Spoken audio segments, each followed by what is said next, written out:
दोस्तों स्वागत करते हैं आप सभी का राधा रानी के छोटे से यूट्यूब चैनल पर। बात करेंगे दोस्तों वट सावित्री व्रत की। तो साल 2026 में 16 मई को बनाया जाएगा वट सावित्री व्रत। वट सावित्री व्रत प्रत्येक माह ज्येष्ठ महीने के अमावस्या के दिन मनाया जाता है। दोस्तों वट सावित्री व्रत ज़्यादातर उत्तर प्रदेश और बिहार, झारखंड, छत्तीसगढ़ जैसे राज्यों में प्रचलित है।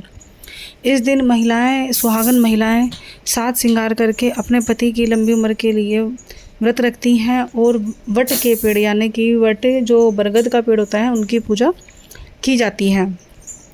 ऐसा कहा जाता है कि बरगद के पेड़ के अंदर भगवान विष्णु, ब्रह्मा, महेश तीनों का ही वास होता है।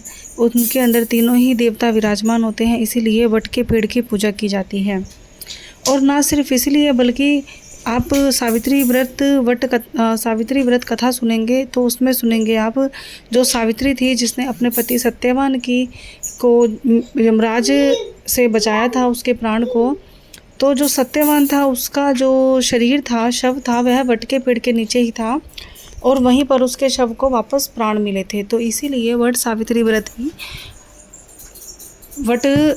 व्रत के नाम से इसको रखा जाता है और वट के पेड़ की पूजा विधि विधान से की जाती है दोस्तों।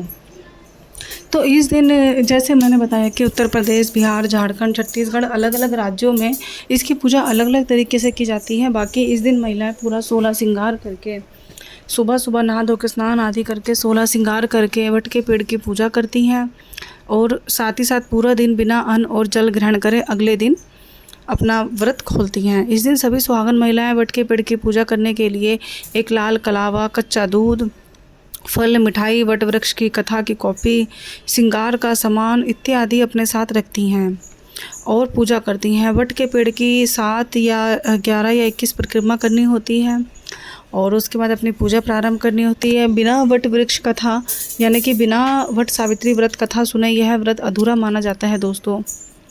पूजा के दौरान जो भी खाना या आप इस्तेमाल करते हैं सुहाग की चीज़ें, वह आप अपने घर की किसी बड़ी बुजुर्ग महिला को या किसी ब्राह्मण को, पंडितानी को भी दे सकते हैं। इसके बाद सारा दिन भूखा रहने के बाद यह कथा आप सुबह भी सुन सकते हैं और शाम को भी। सारा दिन भूखे प्यासे रहने के बाद शाम को आपको कोई अन्न या जल ग्रहण नहीं करना होता है, केवल फल आहार यदि आप स्वास्थ्य संबंधी है तो, अन्यथा नहीं तो आपको ऐसे ही रहना होता है। अगले दिन फिर सुबह नहा धोकर स्नान आदि करके पूजा करके फिर आपको जल ग्रहण या पानी या खाने का कोई भी सामान ग्रहण करना होता है, लेकिन तामसिक भोजन नहीं, बिना लहसुन प्याज का, अंडा, मीट, मांस इत्यादि नहीं ग्रहण करना होता है दोस्तों। तो ये हो जाती वट सावित्री व्रत की संपूर्ण जानकारी। साल 2026 में 16 मई को वट सावित्री व्रत बनाया जाएगा। पूरे उत्तर प्रदेश, बिहार, झारखंड की महिलाएं यह लंबे अपने पति की स्वास्थ्य के लिए करते हैं, जैसे कि लगभग पूरे देश में करवा चौथ का व्रत बनाया जाता है, बिल्कुल वैसे ही, लेकिन यह सिर्फ कुछ ही राज्यों में ज़्यादा प्रचलित रहता है।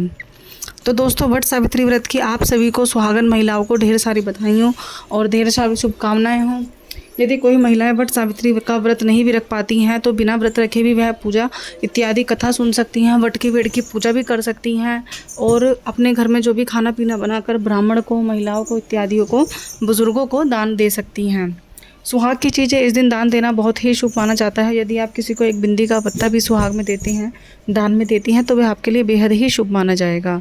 कहा जाता है कि सुहाग की चीज़ें दान करने से जितना हम सुहाग की चीज़ें दान करते हैं उतना ही हमारा सुहाग का जो हमारे जो पति होते हैं, हमें अखंड सौभाग्य का वर प्राप्त होता है। इसीलिए तो दोस्तों ये वट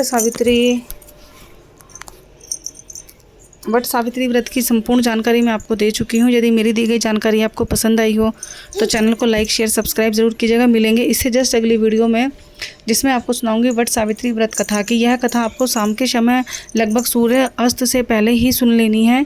वैसे तो पूजा का जो समय रहेगा सुबह का 11 बज के कुछ मिनट से लेकर 12 बज के 45 मिनट का रहेगा।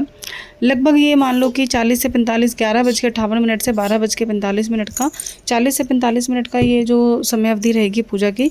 बाकी आप शाम को भी यह पूजा कर सकते हैं 4 से लेकर 6 बजे के बीच में। तो दोस्तों मिलते हैं अगली वीडियो में, तब तक के लिए राधे राधे।